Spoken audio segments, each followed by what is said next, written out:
Hello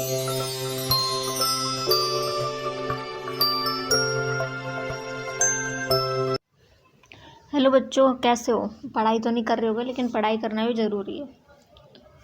तो इस video में आपको बताऊंगी कि आपका जो सिलेबस है 11th क्लास के केमिस्ट्री का वो क्या है और वो कितना रिलेटेड है 12th क्लास से।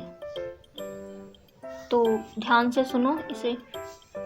तो फर्स्ट चैप्टर है आपका बेसिक कंसेप्ट ऑफ केमिस्ट्री, जिसमें आपको मास, मॉलिक्यूलर ऑफ वेट, ये सब चीज़ें पढ़ना पड़ेगा। इसके लिए सबसे पहले अगर आपको केमिस्ट्री पढ़ना है तो आपको 35 तक एटॉमिक नंबर विद वेट मतलब मास, वो उसका आपको उंगलियों पे याद होना चाहिए, मतलब टिप्स पे रटा होना चाहिए 35 तक। जैसे hydrogen, helium, lithium, beryllium, boron, carbon, nitrogen, oxygen, fluorine, ऐसे करके आपको 35 तक याद होना चाहिए कम से कम। ज़्यादा से ज़्यादा आप 50 तक भी याद कर सकते हो, आपके ऊपर डिपेंड करता है। तो इस चैप्टर में आपको यही सब याद करना पड़ेगा।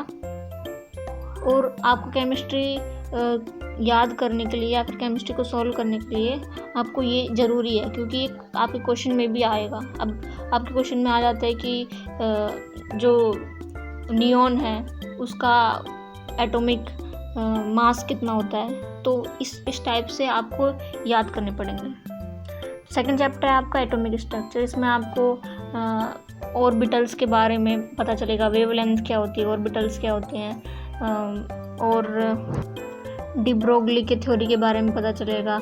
और एटॉमिक स्ट्रक्चर सबसे पहले किसने दी थी हिस्ट्री में, महर्षि कनाल। मतलब ये वैसे आपको ये पढ़ने की ज़रूरत नहीं है हिस्ट्री वगैरह, तो ये तो सिर्फ नॉलेज के लिए है। तो आपको इलेक्ट्रॉन्स, प्रोटॉन्स और न्यूट्रॉन्स के बारे में पता चलेगा, मतलब कैसे कैसे होते हैं, कहाँ से निकलते हैं। और आपको एटॉमिक नंबर के बारे में, मास नंबर क्या होता है, एटॉमिक नंबर क्या होता है, इसको किससे डिनोट करते हैं, आइसोटोप, आइसोबार क्या होता है। और रदरफोर्ड का आपको एक्सपेरिमेंट जानने को मिलेगा, थॉमसन का जानने को मिलेगा।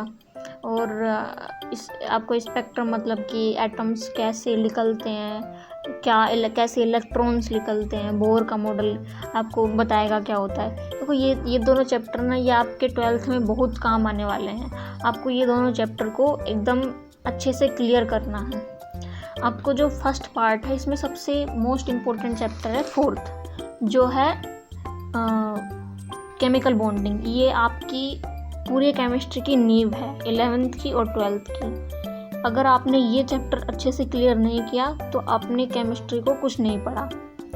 तो आपको जो 4th चैप्टर है वो क्लियर करना है। 3rd चैप्टर है आपका पीरियोडिक टेबल। इसमें आपको पीरियोडिक टेबल के बारे में पता चलेगा कि सबसे पहले मेंडलीव की आई, फिर उसके डिफेक्ट क्या थे, फिर मॉडर्न पीरियोडिक टेबल, फिर उसके डिफेक्ट क्या थे। तो ये सब आपको पता चलेगा।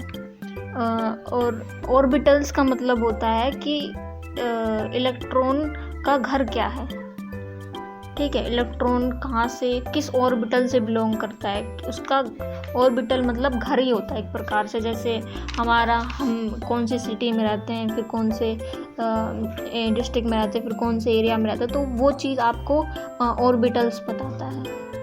अब नेक्स्ट चैप्टर इसमें आपको, तो 3rd चैप्टर इसमें आपको रेडियस के बारे में पता चलेगा कि इसकी रेडियस क्या है, वान डर वाल रेडियस। आपको इसमें और सीरीज़ के बारे में, आइसो इलेक्ट्रॉनिक सीरीज़ क्या है, चार्ज क्या होता है इलेक्ट्रॉन पर, वो भी आपको पता चलेगा।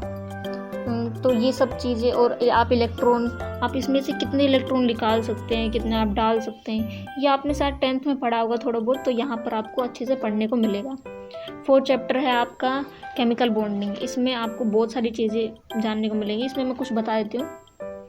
इसमें आपको लुईस के फॉर्मूला और ऑक्टेट रूल, आपको ऑक्टेट रूल पता होना चाहिए, ये बहुत ही इम्पोर्टेंट है। मतलब 8 पे वो फिल हो जाता है। इसमें आपको वैलेंसी, मतलब वैलेंसी आपको पता चलेगी, वैलेंसी कैसे फाइंड आउट करते हैं, ionic bonding, covalent bonding, coordinate bonding क्या क्या होती है, ये कैसे कैसे इलेक्ट्रॉन एक दूसरे से अटैच होता है, बॉन्ड पैरामीटर, रेजोनेंस क्या होती है, बॉन्ड पोलैरिटी क्या होती है। आपको सबसे इम्पोर्टेंट है इसमें VSEPR थ्योरी, ठीक है, valence bond theory, hybridisation, molecular orbital theory, hydrogen bonding. ये 4 चीज़ें, VSEPR, वैलेंस बॉन्ड, हाइब्रिडाइजेशन, ये आपके पूरी केमिस्ट्री की नींव है। तो ये जो सारी चीज़ें हैं, ये जो आप इसमें पढ़ोगे, ये सारे 12th में आपको एज इट इज़ मिलेंगी, लेकिन इसका कोई चैप्टर नहीं मिलेगा क्योंकि ये सभी चैप्टरों में ये सभी चीज़ मिलेंगी। 5th चैप्टर है आपका state of matter, gas and liquid. तो ये आपको सीधा फर्स्ट चैप्टर में मिलेगा 12th क्लास के पढ़ने के लिए। 6th चैप्टर है आपका थर्मोडायनेमिक्स। तो ये आप फिज़िक्स में भी आपको पढ़ने के लिए मिलेगा, आपके वहाँ से कंसेप्ट क्लियर हो जाएंगे और आपको ये 12th में भी मिलेगा इसके क्वेश्चन सॉल्व करने के लिए। शायद 3rd चैप्टर होगा आपका, थर्मोडायनेमिक्स नाम नहीं होगा लेकिन उसका 3rd चैप्टर कोई होगा, इसमें आपको क्वेश्चन न्यूमेरिकल होंगे। 7th चैप्टर आपका इक्विलिब्रियम, तो ये भी आपको फर्स्ट चैप्टर में पढ़ने के लिए मिलेगा। 8th चैप्टर आपका ऑक्सीडेशन रिएक्शन। तो इसमें आप जो रिएक्शन सीखेंगे ये आपके 12th क्लास में 12th या 13th चैप्टर उसमें काम आएगी। फिर 9th है आपका हाइड्रोजन बहुत इंपॉर्टेंट चैप्टर है, आपको 12th में मिलेगा। एस ब्लॉक और पी ब्लॉक ये 10th और 9th है, 10th और 11th है। ये आपको एज इट इज़ एस और p block as it is 12th class में मिलेंगे, एज इट इज़। ओके, तो बहुत इंपॉर्टेंट है। 12th चैप्टर आपका ऑर्गेनिक केमिस्ट्री, तो इसको आपको बहुत ध्यान से समझना है क्योंकि ऑर्गेनिक केमिस्ट्री 12th क्लास में बहुत ही टफ होती है और उसके आपको 4 चैप्टर मिलते हैं, 4 नंबर के। तो 16 नंबर ही का बहुत टफ होता है। तो मेनली आपको 95 से अबोव मार्क्स यही 4 चैप्टर दिलाते हैं अगर आपके 95 से अबोव मार्क्स आने हैं। अगला है आपका हाइड्रोकार्बन। जो हाइड्रोकार्बन क्या होता है, हाइड्रोजन प्लस कार्बन मिलकर के वो बनता है हाइड्रोकार्बन। इसमें H और C मिला होता है। अब हाइड्रो मीन्स क्या होता है, पानी मीन्स जो हाइड्रोजन होता है और वाटर होता है वो होता है हाइड्रो, और कार्बन और C, मतलब इस हाइड्रोकार्बन मीन्स हो गया HOC, हाइड्रोजन, ऑक्सीजन और कार्बन से मिल करके जो भी बना होता है उसको हाइड्रोकार्बन बोलते हैं। ठीक है, तो ये भी आपको 12th में देखने को मिलेगा। फिर है एनवायरमेंटल पोल्यूशन, ये आपको देखने का नहीं मिलेगा लेकिन ये आपके नॉलेज के ऊपर डिपेंड करता है। तो ये आपके सारे चैप्टर मैंने बता दिए और आप अगर स्टार्ट से ही आप पढ़ना चालू करें तो वो आपके लिए सबसे सही है। आप कोई बीच में से चैप्टर ना उठाएं क्योंकि सभी चैप्टर एक दूसरे से इंटरलिंक हैं। तो आपको फर्स्ट चैप्टर से ही स्टार्ट करना चाहिए। फर्स्ट चैप्टर में ऐसा कुछ नहीं है ज़्यादा, आप खुद से आप पढ़ सकते हो अगर आपके पास बुक है तो आप खुद से। इंट्रोडक्शन में सबसे पहले उसमें फिर मेज़रमेंट आ जाएगा, मेज़रमेंट में सिग्निफिकेंट फिगर आ जाएंगे। फिर स्टैंडर्ड यूनिट है, उसमें भी CGS MKS बहुत इंपॉर्टेंट होती है, FPS इंपॉर्टेंट नहीं होती। फिर यूनिट्स उसमें टेबल आ जाएगी, तो बस आपको वो पढ़ना है। फिर आपके लॉ ऑफ केमिकल कंजर्वेशन आ जाएंगे, 5 लॉ हैं तो उसमें आपको लॉ पढ़ लेना है। फिर उसमें कुछ ज़्यादा इंपॉर्टेंट नहीं, इसमें आपको एटॉमिक के नंबर याद करने हैं, ये आपके लिए बहुत इंपॉर्टेंट है। और आई होप आपको इससे बहुत ज़्यादा फ़ायदा मिला होगा।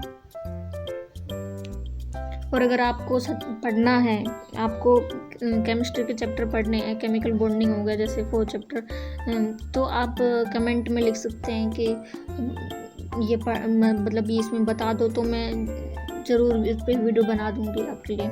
ओके।